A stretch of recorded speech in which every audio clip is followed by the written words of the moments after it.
I can't because Sandra has us there. I was just reading the bio. There's one woman streaming that I know of, watching on camera. The other two are dudes. Oh yeah, I'm leading this. Hello. My name is Ashley, and I'll be moderating this panel today. Super excited to be here. Let me introduce your panelists. I have to look at this. I don't know any of them. Do you want us to just introduce ourselves? Yeah. Oh my God. Would you? Yeah. What is this? C-SPAN? Of course we Yes, it is C-SPAN. I want you to introduce. All right. No, I'll I'm just introduce. Ben's a total piece of shit. No. He doesn't even I take it back. That's right. You take it. We can handle talking about ourselves. I think that's fine. I think we all would love to. I didn't Great. prepare anything. Hey everybody, my name is Ben Scaria. I'm one of the founders of Union Comedy. I teach here. I'm on a cast here. I direct a cast here, formerly of Improv Boston on their main stage and touring company. I was teaching there as well, and very excited to have y'all here. Thanks. You're up. Yeah, I don't actually like talking about myself. Yeah, very sucks. I'm Emily Holland. I have worked and I've produced at theaters in Improv Boston, LA, and North Carolina, and elsewhere. Yeah, I think that's it. What else do I have to say? I teach classes also, and I perform. Nailed it. Great. You can ask me questions later. Okay, I have some right now. No, hi, I'm Christine Cuddy. I teach and perform here. I used to be on the Improv Boston main stage. As were we ever on a cast together? No, did we? We just missed each other. Just missed I think. each other. I also did the touring company there. Then I was on the Improv Asylum main stage, and I taught and directed and did basically everything you can do over there. And yeah, happy to be here. Hi, I'm Pat Kernan. Hi. He's a Muppet. I'm a Muppet. I'm one of the founders here. I teach here. I perform. I paint the walls. I have a little bit of everything. I like the job you did in the bathroom. Yeah. Oh, that actually was some local artists did the bathroom, so I can't take credit for that. But Great. but thank you. Oh, is it my The turn? end, Okay, yes. all right. Hi, I'm Rebecca Thorndike Breeze. I'm a person. Nailed it. No more. I started doing improv in 2019. I did most of the IB curriculum and then boop, shut down. And I have done the whole Union curriculum. I'm a Union Comedy School graduate, and among other things. And I'm very, very what's the word? Honored to be invited to sit on this panel with these people. So thanks. My name is Liz Ridge, and I am a Union Comedy School graduate as well. I've been diving into improv the past a little over a year, and did stand-up before that. And we do indie stuff too. and we are now on 2 indie teams, so that's been really fun. New territory. Yeah, and Rebecca and Liz are sort of the indie liaison with the theater in some ways. Liaison. They helped create that community. Yeah. That's great. Thank you so much, panelists, for introducing yourselves. We're going to start with the pre-submitted questions for the panel, and then you guys just be mulling over any you want to ask once that's done. Sound about right? Sounds Yeah, good. that sounds Great. great. Okay, so the first question is for any and all members of the panel who have a strong opinion on it. If you, I say that preface is intentional. If you could today go to New York, Chicago, or LA to pursue improv, be it professionally or whatever, where would you go and what would you do there? And then it says Cuddy and all. I don't know. I know. I don't know why it said that. I guess specifically they wanted to know what you thought, and then Well, everyone you else can. is optional. I guess maybe because I lived in Chicago for a couple of Okay. years. But you've lived in LA, so So really, let's answer at the same time. Ready? Yeah, I lived in Chicago for 2 years, and I did the Second City writing program. And my thought process there was that I'd already paid for a ton of improv in Boston, and I'd never paid for writing classes before, and I was poor. So I did their writing program, and then I did the thing where you work at the box office at a theater. I worked at the Annoyance Theater box office for free classes, and it's not. I guess I wish I had the money, to be honest. It's not really that fun, but the classes were fun. So, and I got to do that and perform there too. So, and I knew people on the Second City main stage, so it was nice to get into shows for free. Working at the box office wasn't fun? No. No. What, you get yelled at or something? Like, you don't have to talk about that. It was high volume, and I was Yeah. like, I'm not getting paid for this. Yeah. I had a question. Yeah. What's the writing program? At Second City, so it's a sketch writing program. I think it wasn't 5 levels, but you learn how to write sketches throughout the program. It might have been 3 levels, and at the end, your class writes a show. None of you are in it. You actually hold auditions for the training center students that are in the improv program, and then the show goes up on their. They have like another stage that's like mostly for students. Yeah, and like they bring in an audience, and it was fun. They also do classes online if you're interested. Also, that was 2006, so I was there a long time ago, for sure. Yeah. I want to be back in LA, but I would go to Chicago to take annoyance classes. That's my simplest answer. I want to be at the annoyance.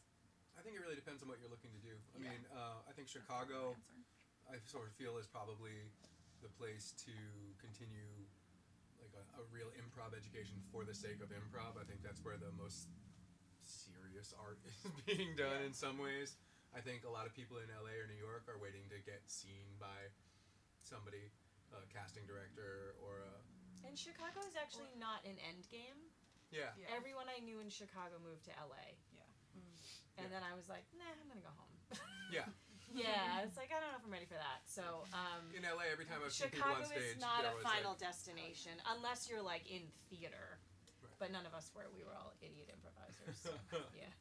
What were you gonna say? I was just gonna say in LA, all the improv most of the improv I've seen is literally like people clamoring to be the funniest person. So Yeah. it's like it's, Well, They're also all dressed everyone- insane. A lot of the students that Like take classes straight there. up slutty on stage. Like, they're like, look at me, I'm so hot and I can do improv. It's like, okay. A lot of them are in classes because their agents or managers told them they need Right. improv for their resume. So that's like most of the students that take improv in LA also. mm-hmm.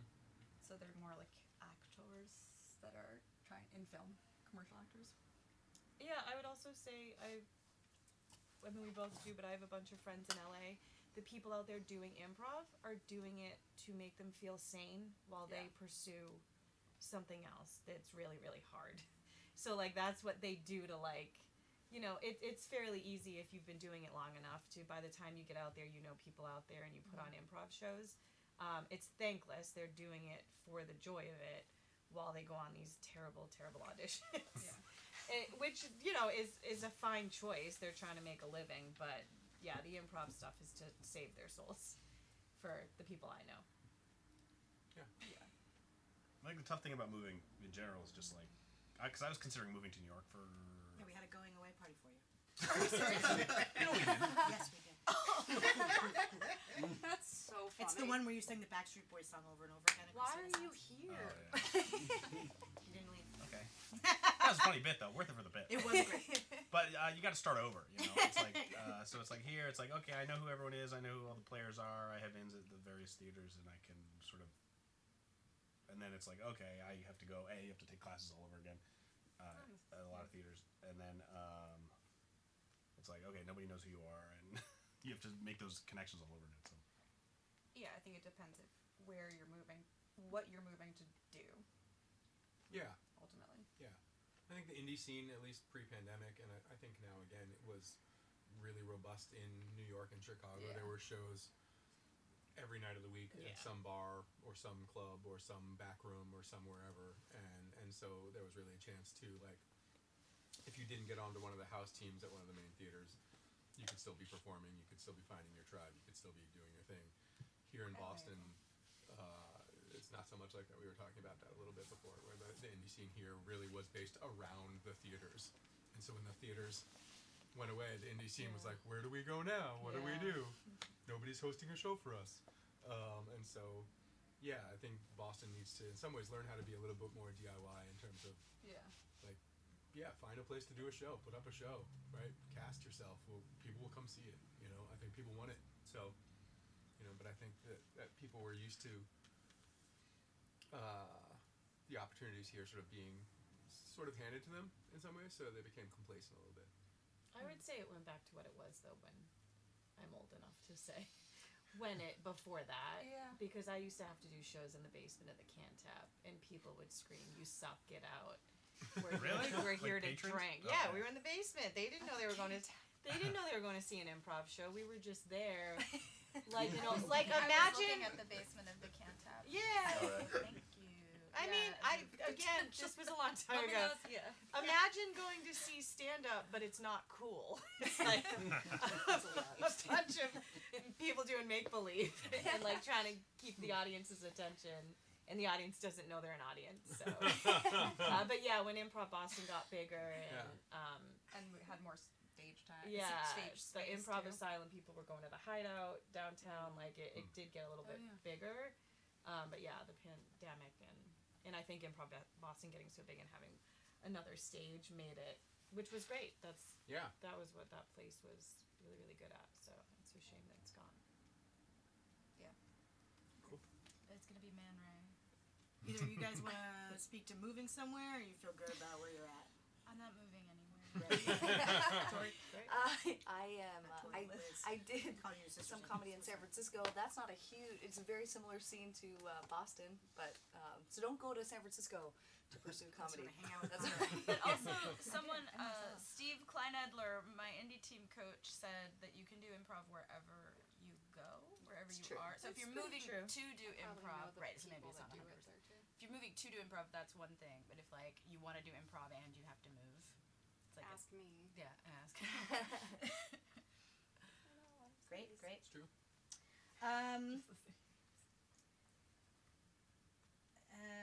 Actually, I'm just going to use the other question because it was indie team related. I'm going to skip right to the indie team question, which was how to find opportunities for indie teams to perform, and also how to get a coach for an indie team. I feel like probably you guys can all speak to that because you're either on one or have done it before or run one. Liz, Rebecca, you want to at least start because Yeah. you've done this most recently? Yeah.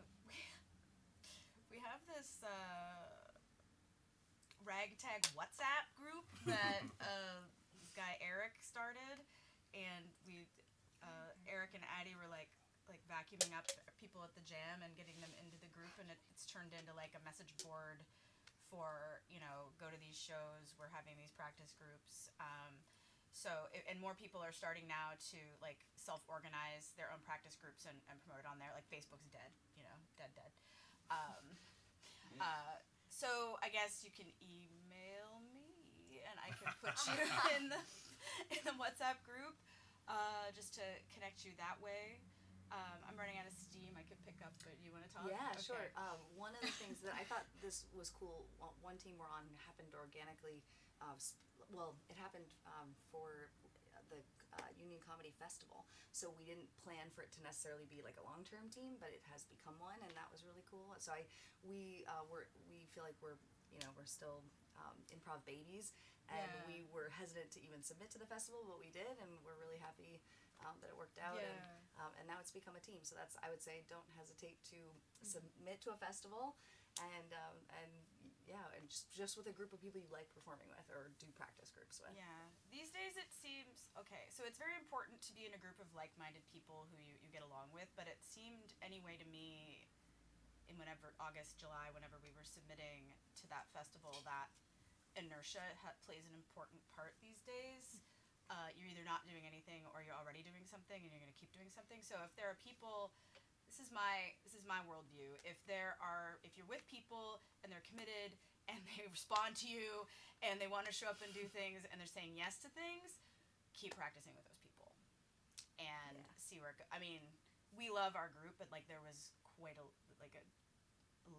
more than a sprinkling of that involved in the group coming together. But then of course you get to meet more people, and then you can kind of curate like the best team. And not even the best team in terms like of the best team for talent. you. It's Yeah. that's Yeah. I think I think what Rebecca just said. I think you normally come up and the people who you're in classes with are the people you know the best, and so classes end and you're like, hey, let's keep doing this. I enjoy working with you, and then you do a show, and then you meet people who are doing another indie thing at the show, and they go, oh, you're funny. Do you want to come hang out with us? And you say yes to every single opportunity that you can when you're first starting out in improv because you enjoy it. This is just my personal experience, and you're like, I want to get the reps, and I want to do this, and then you find yourself and you're on 6 indie teams, and you're performing too much, and you're spreading yourself a little thin, And your therapist is like, well, maybe like have yeah, some yeah, time. and you're like, no, then I have to think about myself. Yeah, stop playing characters and sit alone with who you actually are. Be yourself on stage. And, so then you find your tribe. You find the people who are doing the improv. No, come on in. Welcome. Yeah, we just started. And so you find your tribe. You find the people who have the doing the kind of work that you want to do and the kind of improv that you find funny, and you just do it. But I think like that's the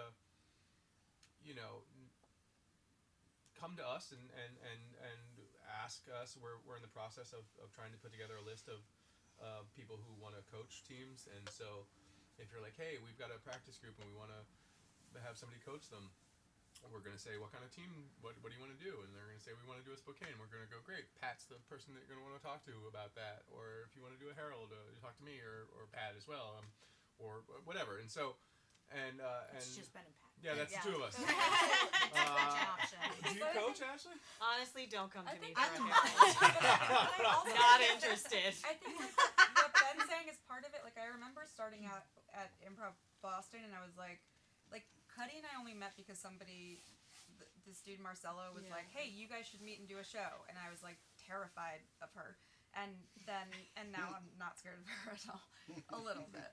I'm scared of me. Yeah, that's true. But like it felt like everyone was doing things that I wanted to be a part of, and I was so intimidated by that. And then I realized like the reason they were doing those things was because they were asking people that they wanted to do shows with to do shows, and that like I can't speak for other people, but like if you have questions about how to get started or like festivals to submit to or whatever, or like connecting to coaches, like email me any question. I'll gladly help or connect anyone with anybody. And like I think it's about a little bit like fearlessness of just like asking somebody for that you like, that you've seen do shit. Can we swear on live stream? Yeah. Okay. We just We did. do Did all we? the time. Oh, I mean- I did. Okay, great. I'm in the I right swear a lot, but I don't know.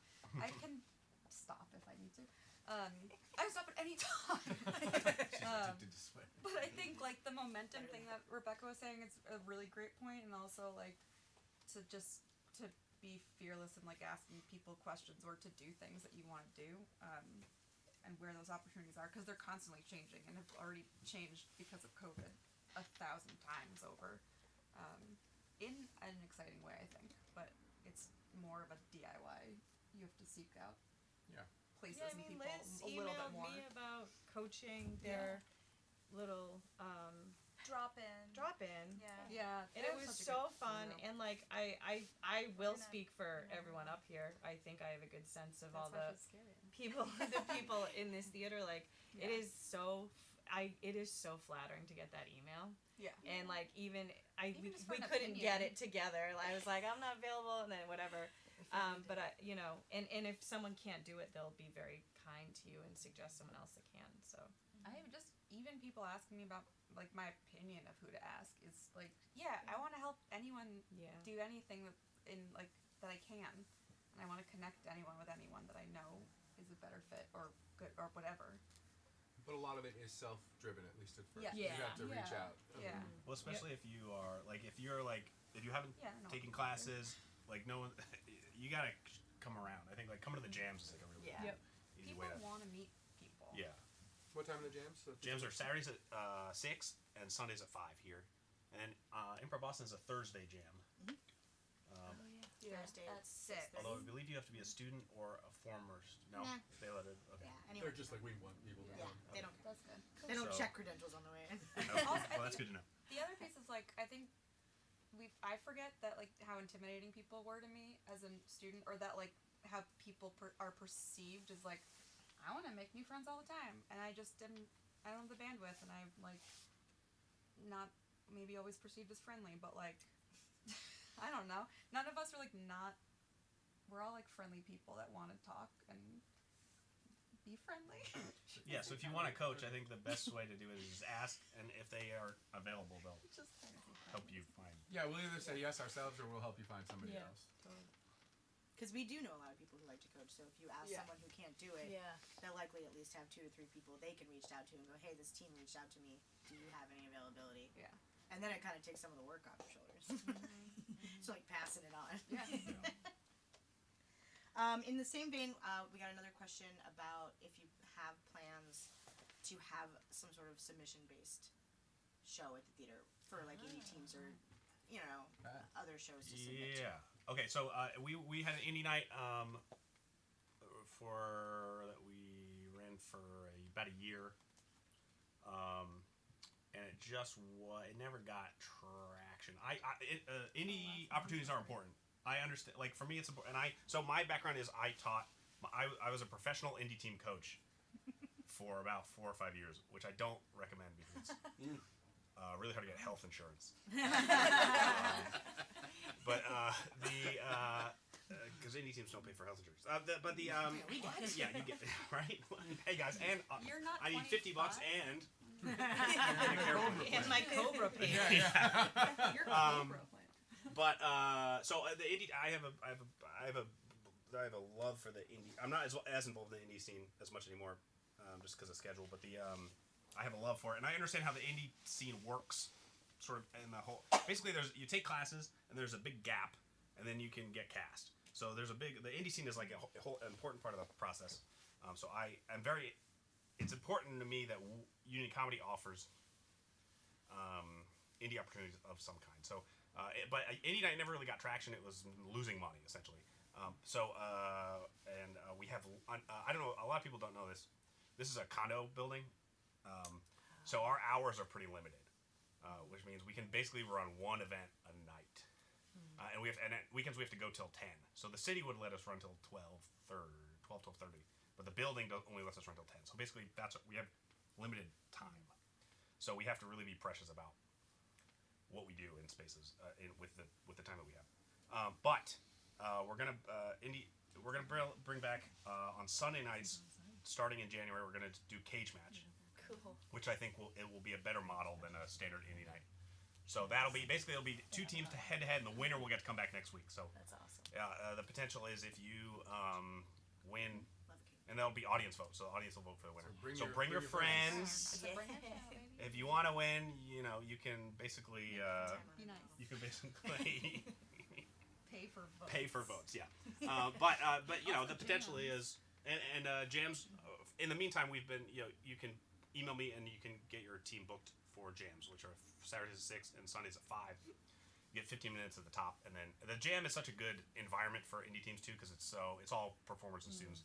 So it's super. Supportive. The energy is great, Yeah. and everyone has a good time.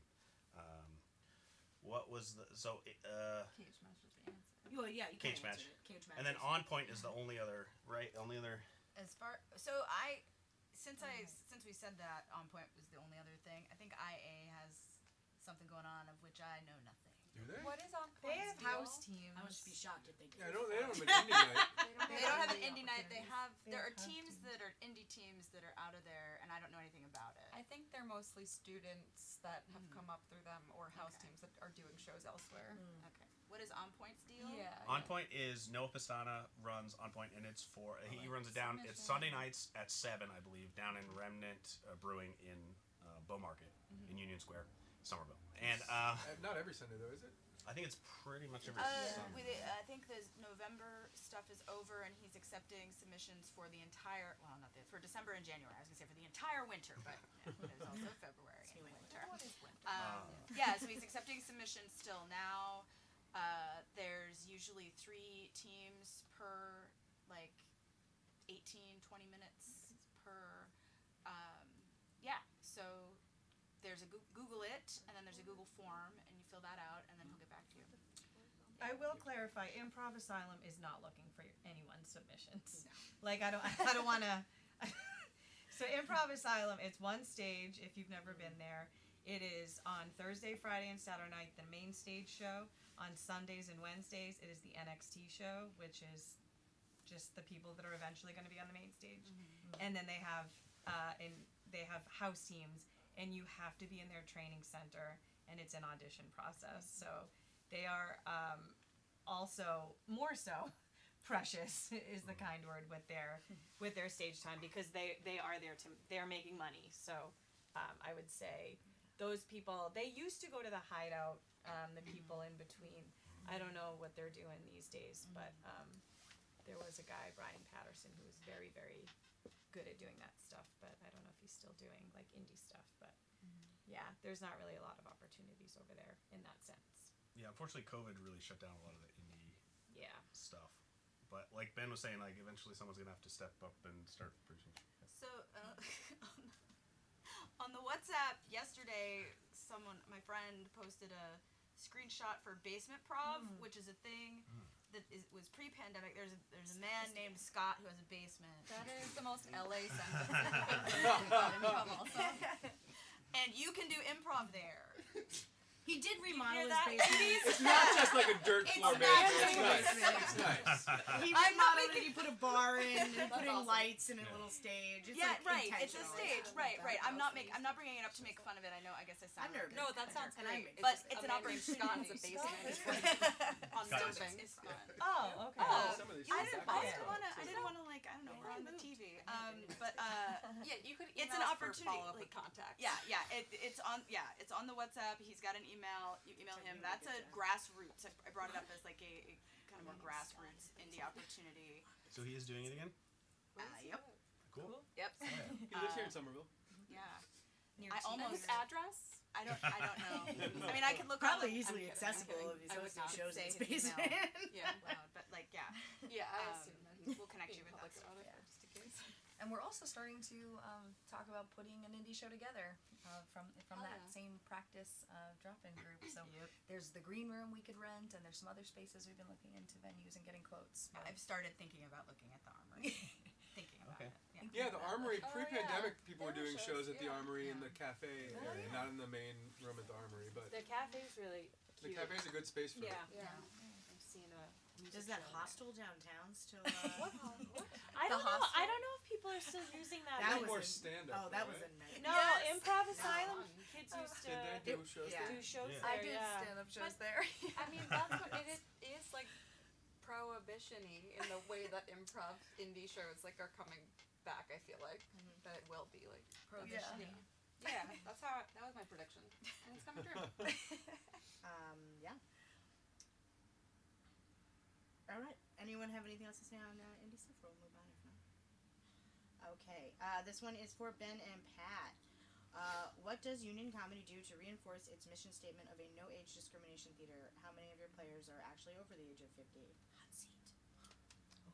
Yeah, it's a great question. I mean, we have an open policy in terms of welcoming anybody in. Yeah. And so I think that question is in some ways a double-edged sword. Like we would love for people to feel welcome here, and I think we do create hopefully a community where people do feel welcome. But we have not had a lot of people over 50 audition here. I don't think any of the indie teams who are the older teams have really even signed up to do any of the indie night stuff, and so I don't mean that in a negative way, but I don't feel like we've had the opportunity to do that and said no. So we're all about it. I would say we want teams over 50. We want teams under 20. We want anybody who wants to do. Children, get in here. I thought about the age and I said 20. I know what I said. Improv's for everybody. It really is, and it's one of the things that you really can do forever. I know some of my favorite improvisers at Improv Boston were people who were older, and I think actually, I mean, Harry's Steve is Harry. and Harry. Yeah. Harry's we have teaching a level 1. Yeah, we have 2 instructors who Starting- are over 50, and so pickle schedule. you know I think we are creating a welcoming community for it, and hopefully that community will choose to come. I mean, I think. Yeah. If you email me and you want an indie slot, I don't say no. I find I'm not turning anyone down. So Yeah, we want you to come play here. So you know, short of being super offensive in your one, if you came and were really offensive, we would not have you back. But short of that, everybody is welcome here. And Just kidding. I've And had then we do- classes at Union. Oh, sorry. Go ahead. I've had classes at Union with folks who are yeah, over 50 for sure. I call Over my 40. students that are older my kids because I forget that they're older than me. I call them They're my kids. babies. Okay, since we're talking about classes and stuff now, I'll go with those questions. I guess this is kind of the same question, but you can answer them together. Tell us a little bit about classes and the curriculum and how it works, and then how does it differ from IA or IB and their curriculums? Pat, you want to take this? I would actually like to defer to the recent graduates to see. Wow. See if you get it right. Yeah. You want me to start? Your final test. No, we're all. Yeah. So there are 4 levels of the curriculum, and then there are advanced classes that they're starting to do. Like Ben has a musical improv class that he's starting. That people on my indie team are losing their minds over. Just got posted. So what? It focuses on the kernel, the nugget, the cell of improv that is the 2-person scene, and that's where you start in level 1, and then you do it some more in level 2. I think with an emphasis on character. Different teachers do things differently. Then you start moving into learning long form structures in level 3, and then you focus on the Herald in level 4. So that's the curriculum, I think. Yeah. Nailed it.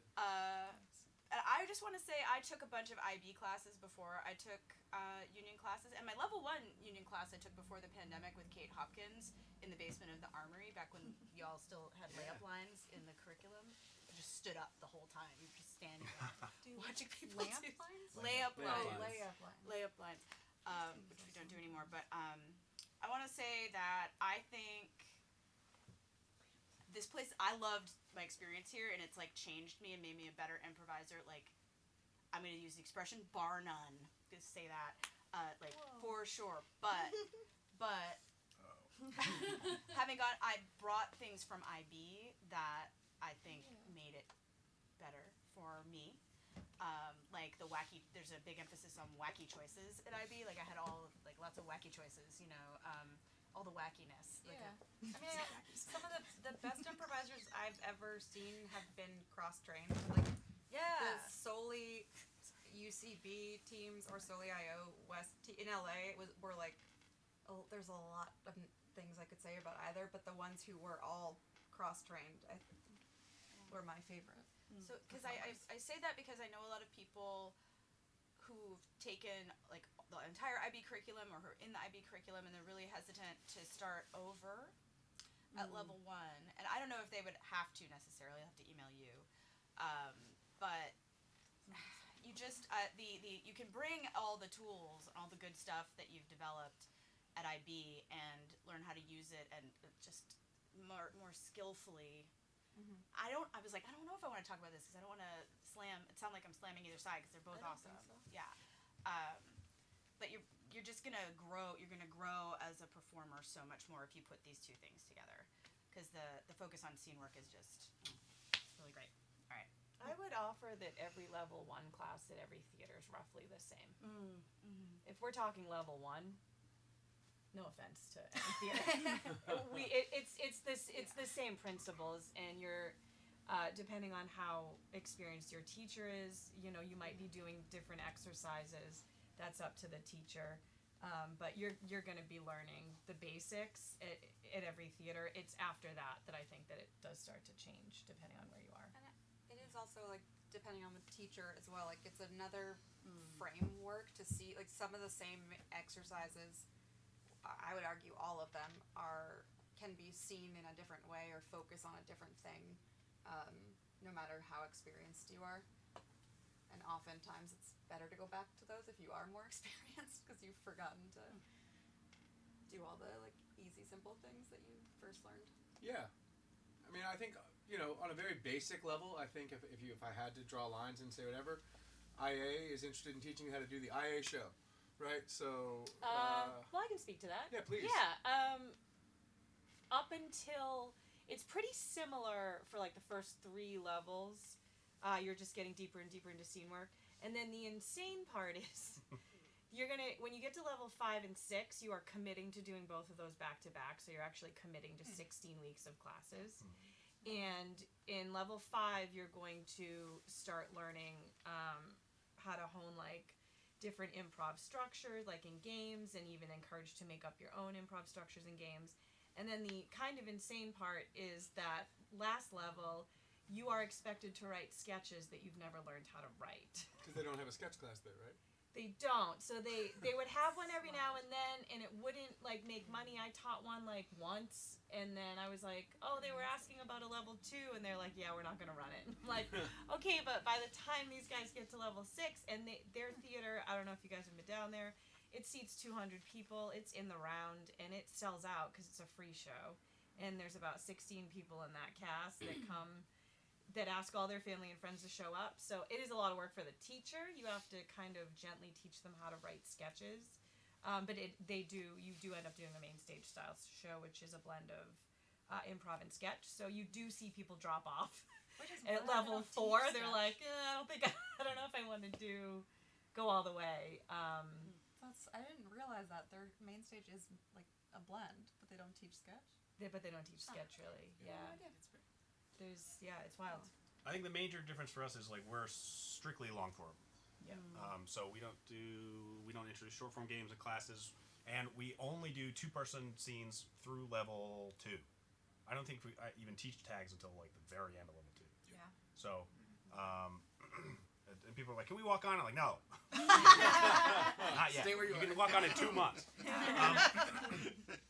And that's a very intentional creative decision that we made with the curriculum, because it was very important to us at the core, at the end of all our classes, that you can do a scene for more than a minute, 2, 3, 4 minutes, and and not panic basically, and not need to. It's just you and your scene partner, and you guys are fine as long as you need to go for it. That's really what we're trying to instill very early on. That's why we do that. I'm still trying to nail the walk-ons. It's all I do now. Yeah, me too. Did you see the pickle? That's all I did. That's all Ben and I did that all night. I do love all of like Union's additional workshops and the like advanced workshops, or the one-off like one-day ones, like the astrology ones with Emily. Where you don't need to know anything about astrology. I keep prefacing that with people, but it's just super fun, and like using an element of each sign to inform the. Sign up what to for the play with. astrology workshops. Sign up for the astrology workshops. They are awesome. Yeah. What's next month, Emily? Sagittarius. Yes. Okay. Yeah. Sorry, That was not scheduled. as quickly. No, it's not scheduled yet. But we did just drop a just bunch explained of classes. I think we dropped Ben's musical class is up now, and levels. We have Harry's level 1. We have all levels are up right now. Level 1, 2, 3, and 4. Awesome. So I they're also on the website. There will be a Sagittarius one, just not online. Yeah. I'll be there. Yeah, where were you guys last time, huh? We had a I've only missed one. But Cuddy's sketch class. Scuddy's. Apologies. Hashtag. Cuddy's sketch class I've taken 3 times now, so I'm currently in it, and it's amazing. It's improv to sketch. I'm really interested in like getting into more sketch writing and performing and Anything so with her. yeah. I say that to all my students, and then I talk about you for 30 minutes. And then like we pay for And then I'm like, Yeah. I have to get my money. Like, I just want to marry her.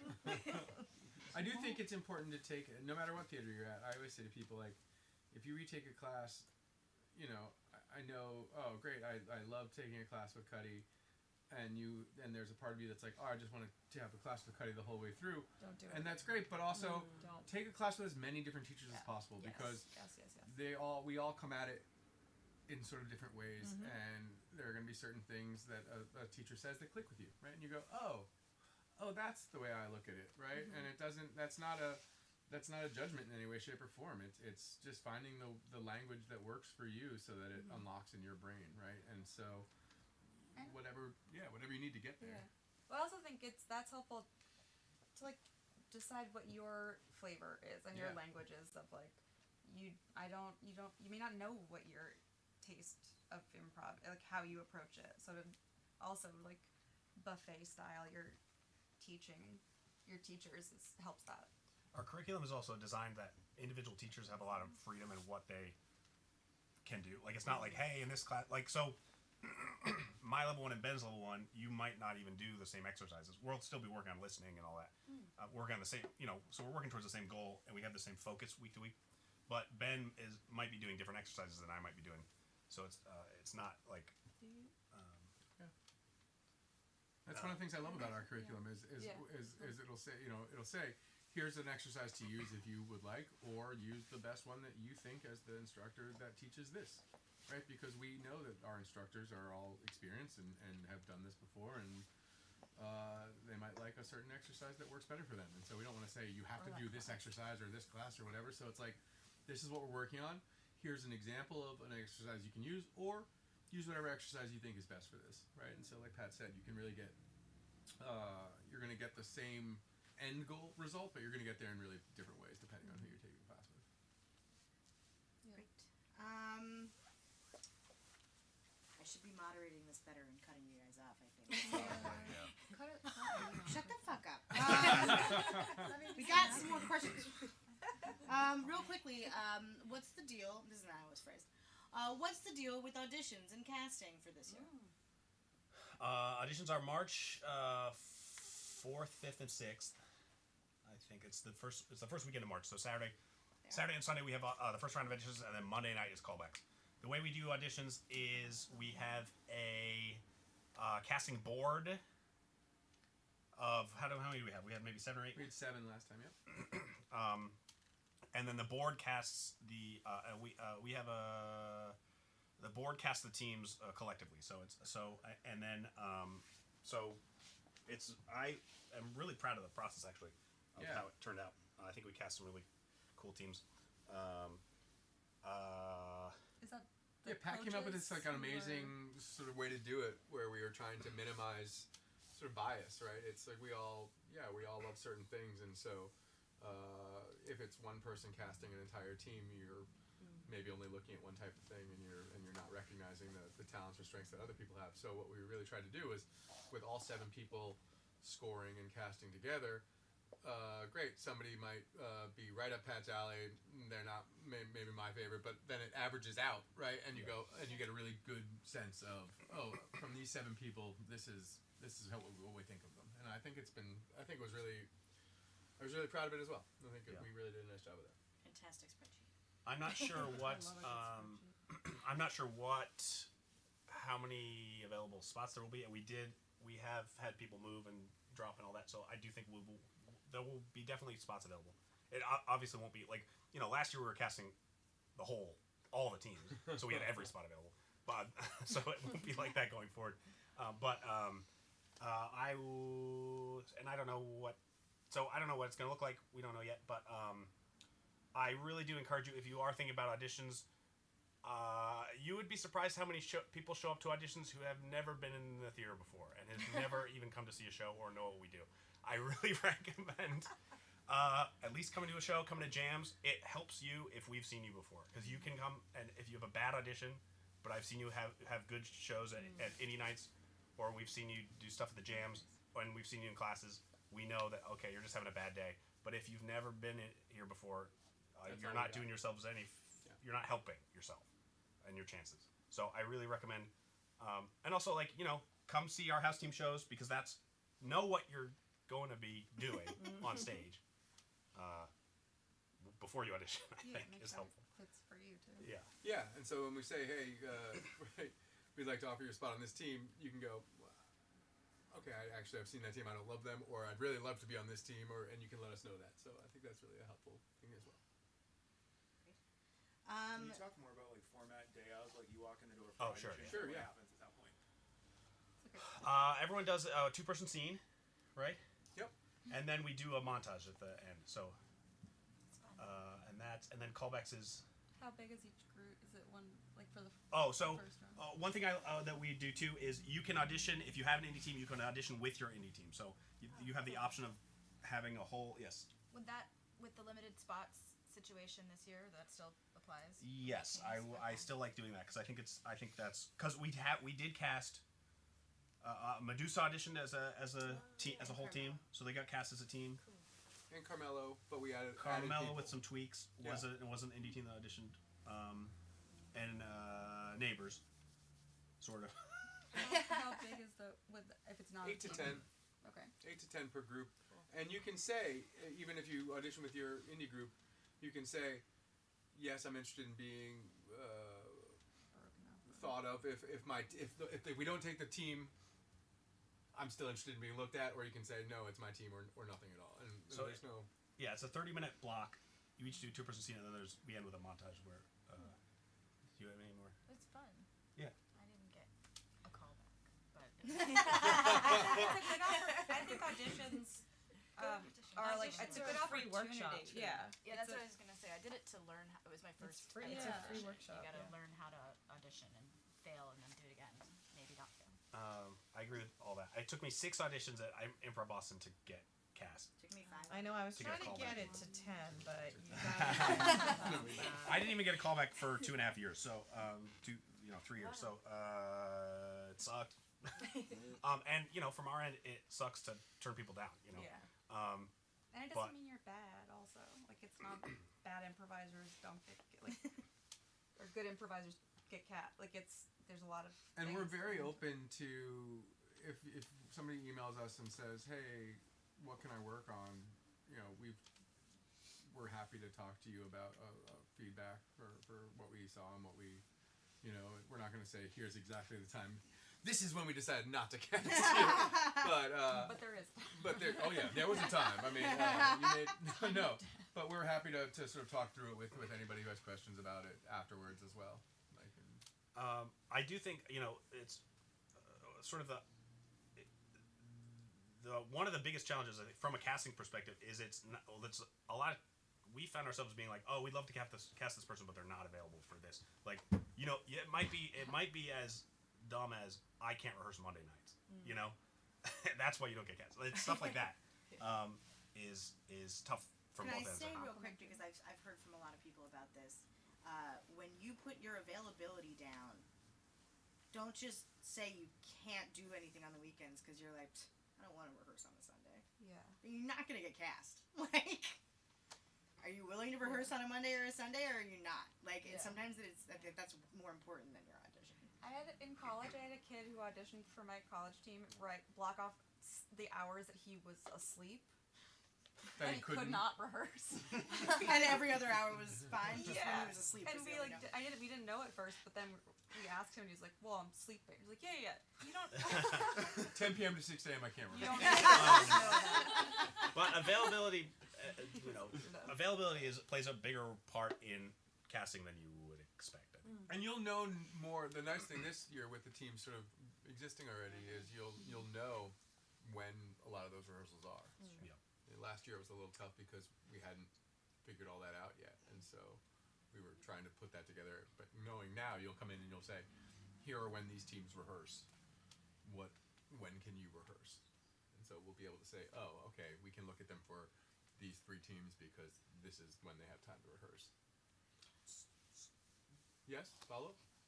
Ryan, follow go. up. Ryan, You're on the panel. You go, Ryan. I love that you're like raising your hand to ask questions. What were you gonna add? No, Ryan, go. Okay, No. fine. What's going through your head when you are watching people during those auditions? Like, I know there's it sounds like a little scorecard. If you don't want to talk about that, I'm not trying to play to that, but just out of You're not. curiosity, I am directly trying to play that, and I will drop everything not on that scorecard. Well, we do have a scorecard. I don't want to. I don't want to go too far into that. Basically, we're talking about we want to see you making bold choices. We want to see you getting out there. we want to see you being a good teammate. So like there are people who make your scene partner look good. That's a huge thing for me, right? Is don't just steamroll and say, look how funny I am. Yeah, we get you're funny because you're here. But what kind of teammate are you going to be? Are people going to want to play with you? Are people going to want to watch you? Are people going to want to be on a team with you? That to me personally plays a really large role in it. The major categories that we score are how well you manage your own choices, and how well. So that's like patterns and stuff. Sure. And how well you character choices, stuff like that. And then the other one is how well you manage your scene partner's choices. Are you saying yes? Are you listening?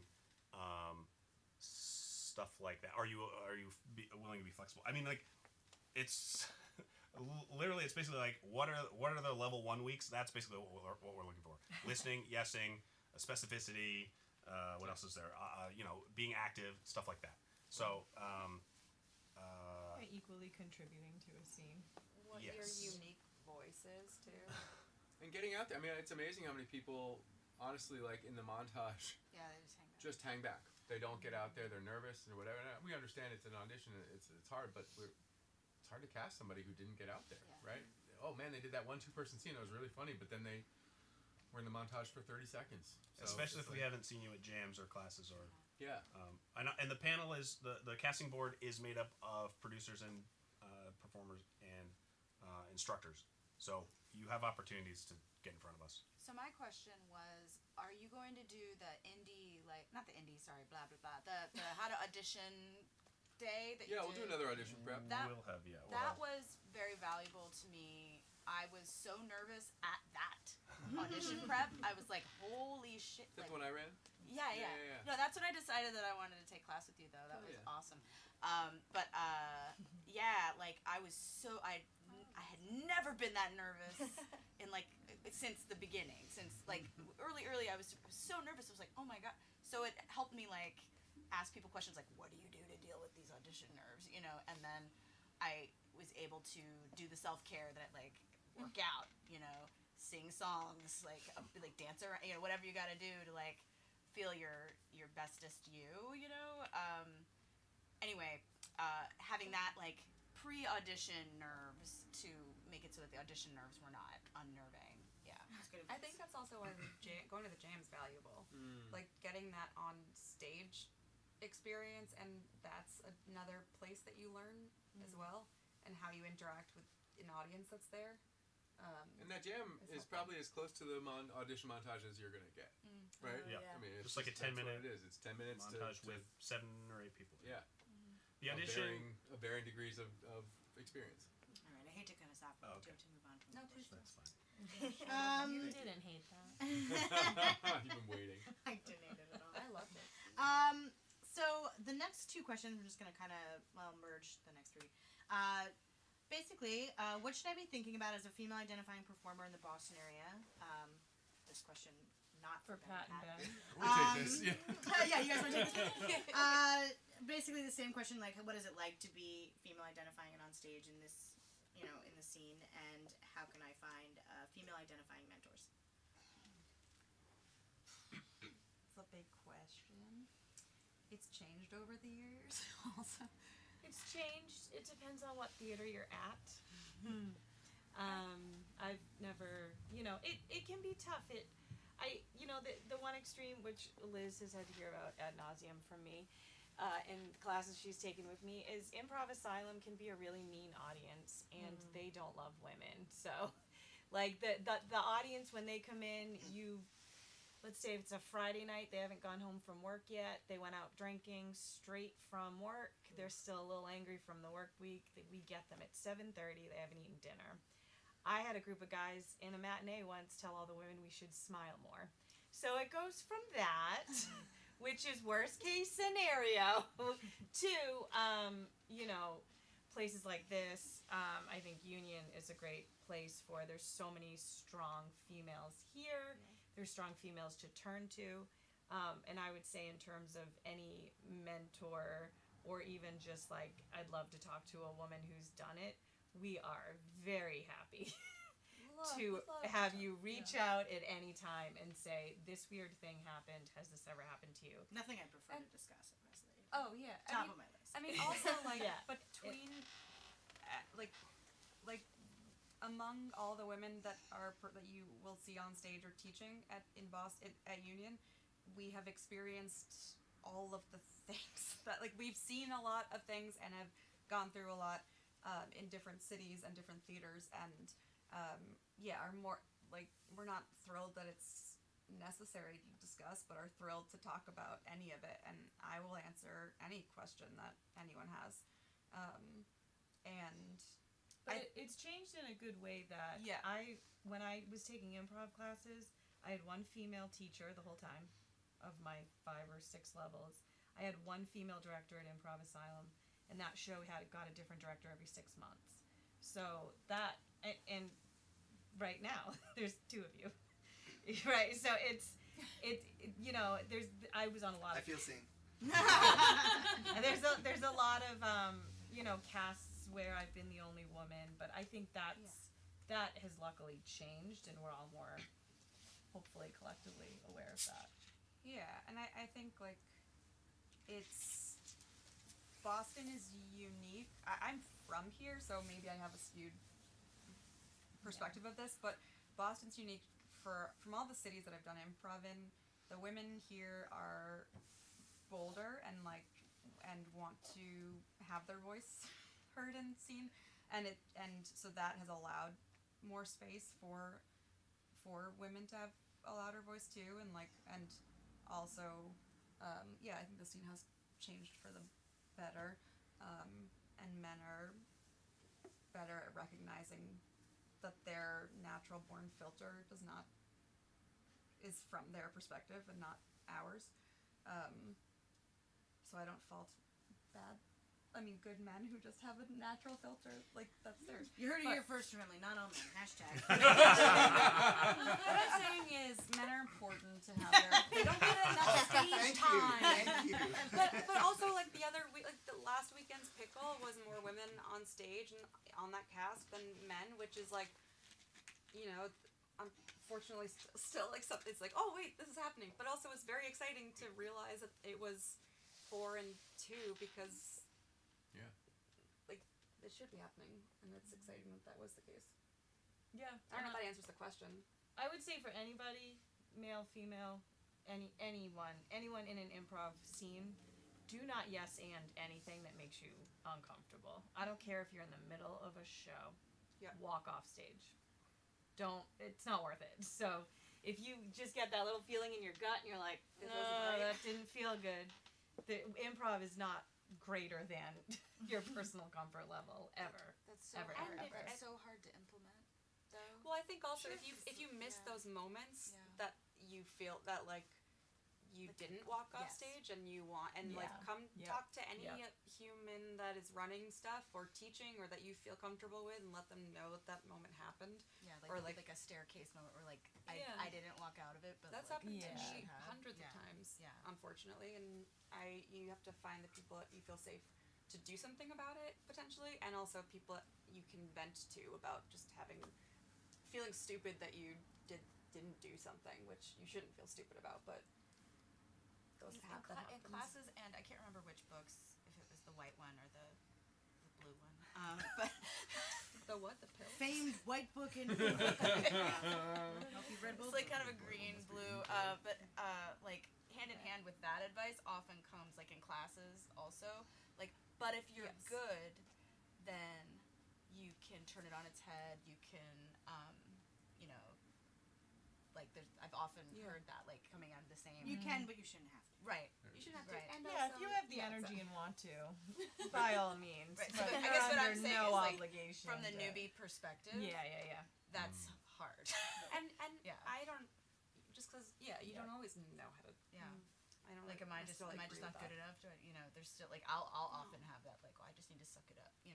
Yep. Nothing Well, and terrible that's- has happened, but there have been weird moments that I'm Yeah, I sucked it and up. it's- Know that sits if with you ever you feel and- weird in a moment, the audience knows you feel weird in that moment because Yeah. half the And the audience audience feels weird. feels weird. weird. Yeah. And it's fine to just literally stop and look at the audience and go, whew.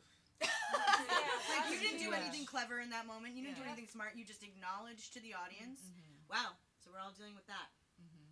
And then you go back to the scene and it's you've made them feel better because you feel better. Yeah.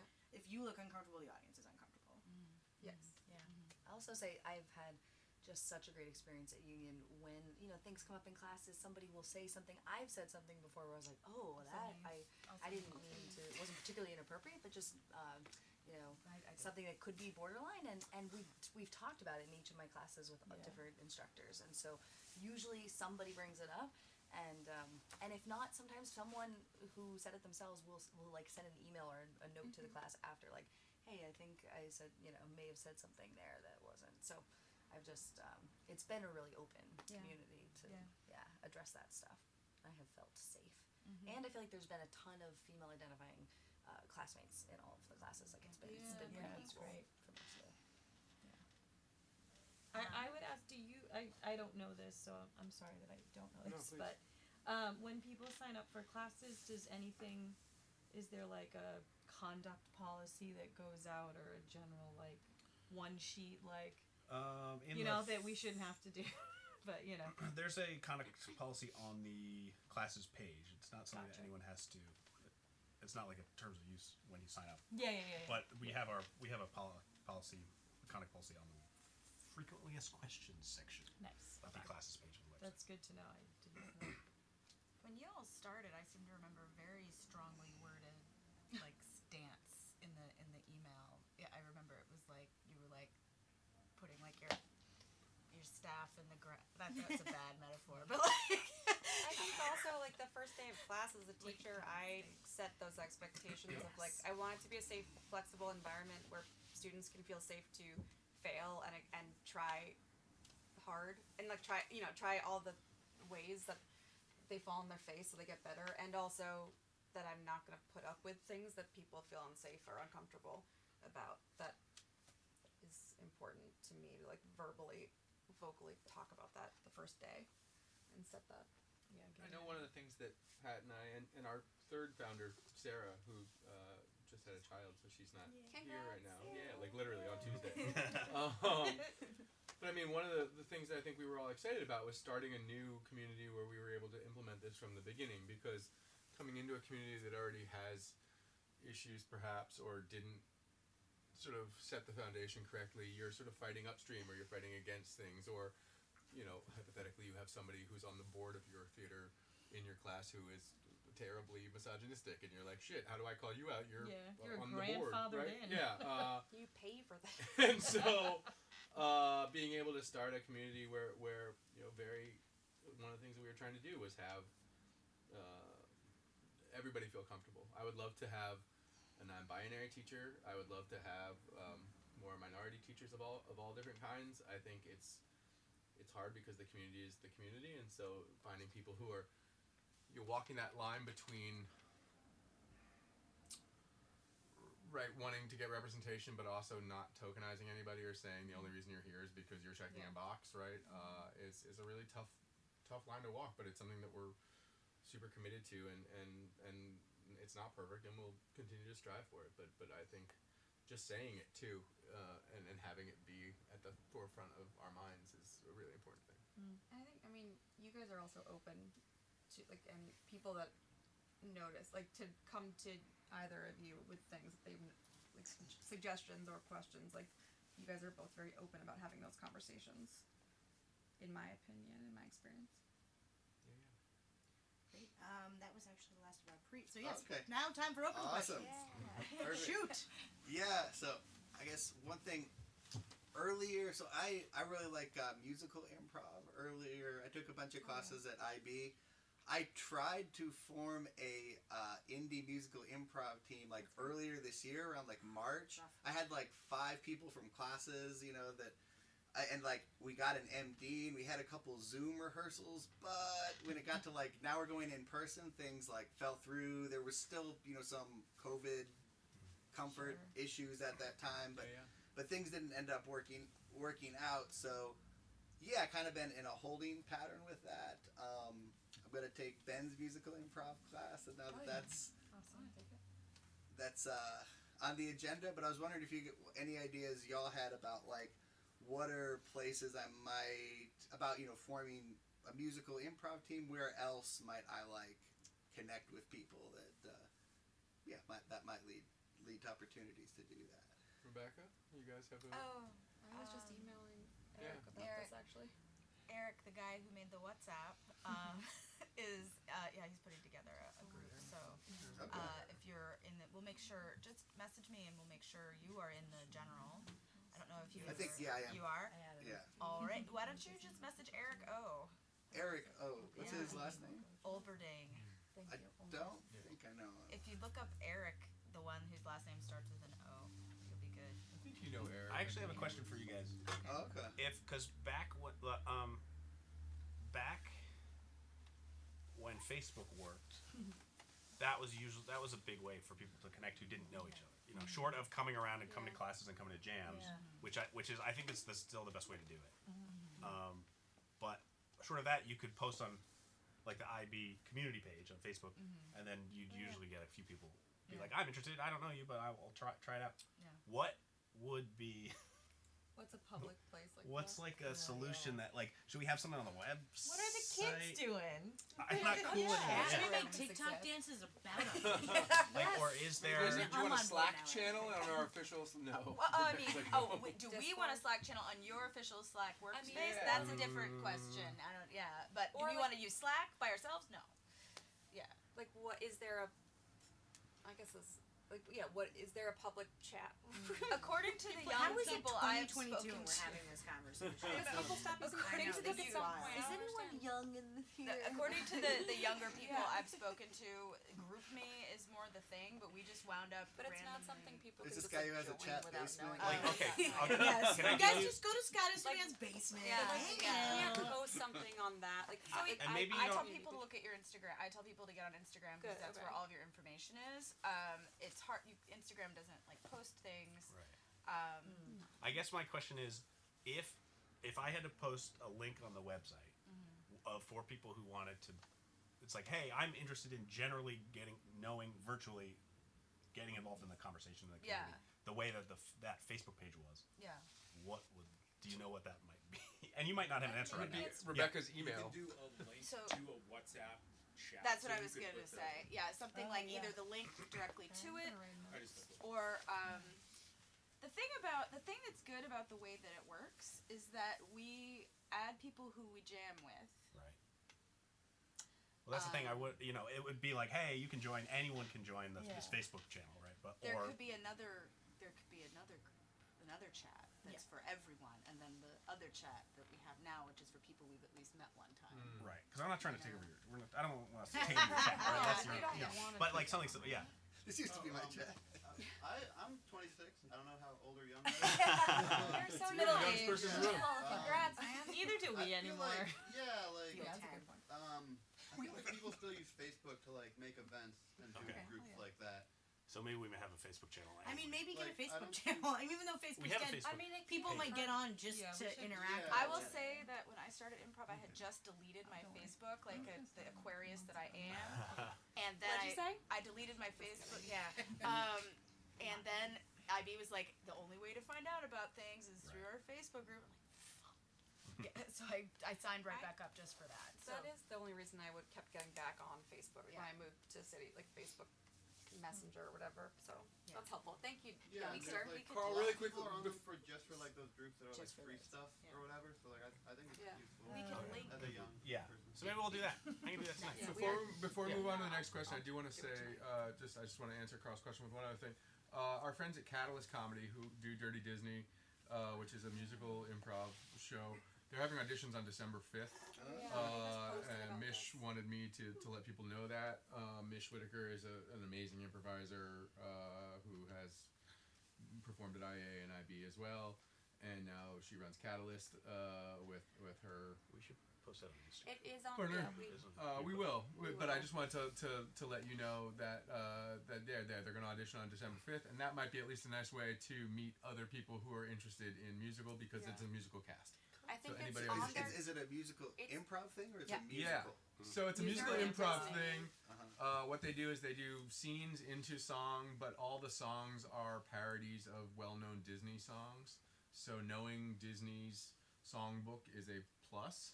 Which is on But it's still that post as improvised. But it's still improv. All the words are improvised. It's just will be to the tune of "It's a Whole New World" or to the tune of be our guest or any of the other. Keep Yeah, I'm naming just gonna Disney. keep naming Disney. But that's a good point too of like, and even just networking to like, meet the people who are, because a lot of those people on that cast, like Ben already said, are not only trained like musical improv, but also like have done cool indie musical sketch duos or teams, and or meeting people that are auditioning with And me. they're all great people. And we'll throw Yeah, the, we'll the post audition about it. information on our website. Okay, cool. And just to, I know you mentioned like you tried to get it started and it fell apart. Just from working in the indie scene for a long time, new indie teams are really fragile, and there's a lot of turnover early in the process. So if one thing, I encourage you to basically keep trying until you find a group of people that But so don't give up, basically. Cool. You had a question, and then Dan. How do I learn more about basement prop? Find a guy Does he named have a web- Scott. I just googled it. It was about like basement repair. You guys can post that on Instagram too, right? Probably. Yeah, Yeah, just we'll reach out to Scott and ask him how to get in touch with that, and then we'll post that on our Instagram. Cool. I don't know if that's okay. Let's hold off and let's see how he wants us to. We'll contact him and we'll see how he wants us to get in touch. Well, you could, if you don't have Instagram, you can email. These 2022 We'll make struggles. And I'll- also we'll make a Facebook. Not enough. We'll make a social Facebook media. group. And then that'll be the best way. Do you have Facebook? Yes. Okay. We'll make a Facebook group and we'll start Yeah. there, and we'll figure out if there's better ways to do it from there. Not LinkedIn. Glass ceiling.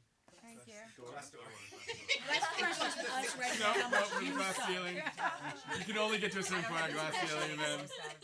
Yeah, I want to check in with him. Check in with. Yeah, we'll check in with him. Cool. And then you. Daniel. Yeah, if like someone wanted to take a musical improv class and they have like close to no musical experience, is that cool?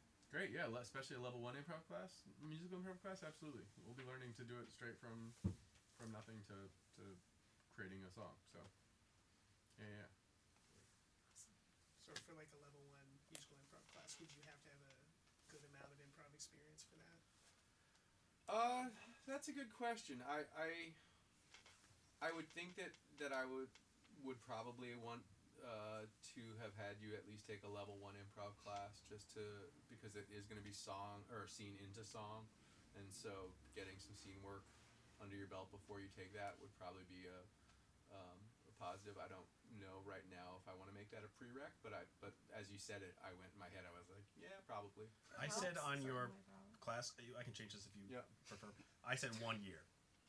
Yeah. So and usually for our advanced classes of any kind, we ask for 1 year of experience, of long form experience, just so that because we are working on more advanced stuff. Yeah. To have that foundation of scene work skill is important, I And think. you can always email. I would assume if like you don't have exactly 1 year, but you're questioning whatever. Like. Yeah, if you're like, hey, I've done a ton of performing and I've done a ton of sketch and I've done some improv but not for a while, I might say, yeah, let's try it out. But, Especially if you're already really good at music. yeah. Some people be coming in with a lot of improv and no music. Yep. Some people with a lot of music, not a lot of improv. But yeah, just from my experience doing some musical improv, like if you singing on tune and or beautifully is like a bonus, but it definitely not a requirement. I gotta be honest, It's an rhythm accurate is almost description. more important than tune.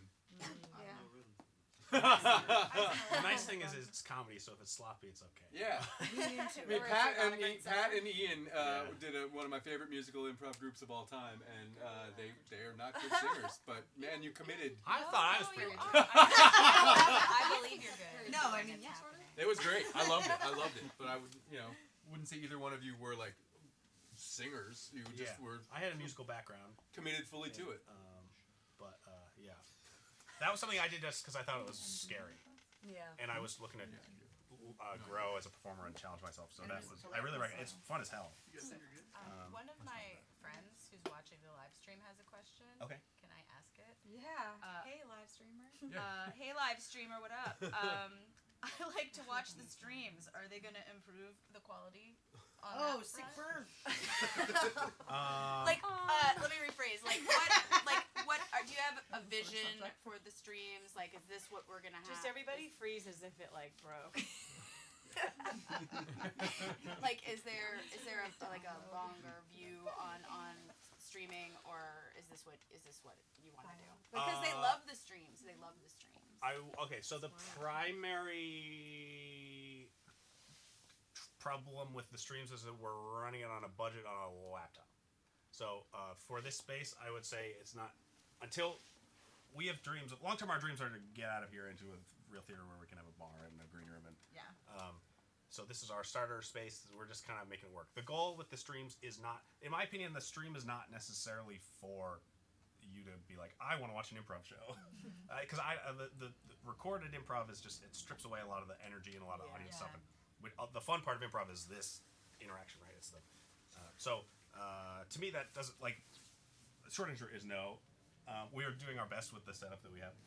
I mean, if you have person on live stream, if you have technical expertise and can tell us how to do it better on the same budget that we're working with now, great. Right? We're very open to somebody coming in who's Navy whiz and saying, Yeah. hey. I read that in a shady tone because that's me. It wasn't a shady question. The goals of the live stream are primarily for our teams to look back at their own sets and for study purposes. How can we help the theater? Is it having more people come to shows, or what is Come to recruiting shows. for classes? Anything that helps us get more people involved and make money is I would useful. say D, all of the above. Yeah. I think getting people to see shows and also if the shows and classes are things that you are excited about and are proud to like share, we would love for those people for like you to tell people, and the more the merrier. We have It's more exciting to have more energy in here as well. we do have some flyers and postcards if you want to take some and put them up and Those share them cards around. are underneath as well. Where are Yeah, they? the one at the Cards gym are are already- going. David said he's put 40 ones up. Yeah, we are. Where's the flyer?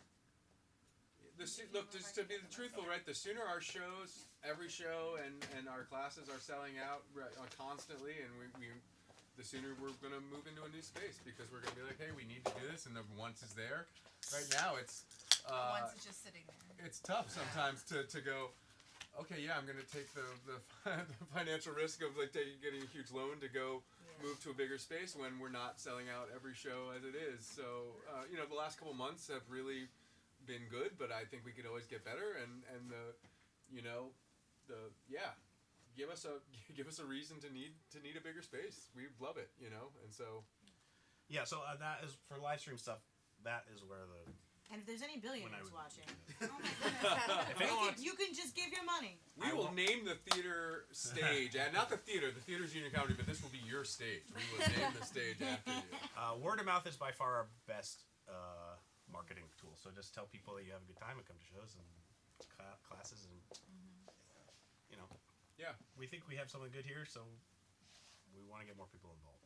But this is not the be all end all. And so what we told our cast when we had this kind of meeting for our cast a couple months ago, and we want to make sure that you all know this as well. It's not like we're here and saying, this is it. We're here, and so everybody, this is right. We would love a larger space. We would love, like Pat said, to have a bar and a lobby and a green room and another perhaps smaller space to perform and rehearse and all that stuff. And so that is our dream. That is our goal. This is not.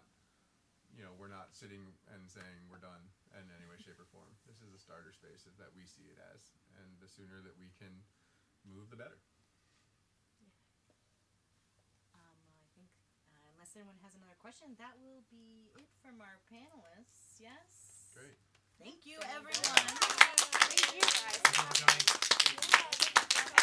Thank you for watching. If I know most of you are on our radar, but I know we've got a couple of newer people who not to put you on the spot, but if you would, if you want to be more interested and involved, if you want to give us your emails or join our mailing list, let us know and we can throw you on there, and then you can get all the monthly emails that we send out to people about classes coming out and shows and all that stuff. That's great. Awesome. Thanks so much for coming. Thank you. Yeah, thanks everybody. Have some treats. Yeah, please. So much food.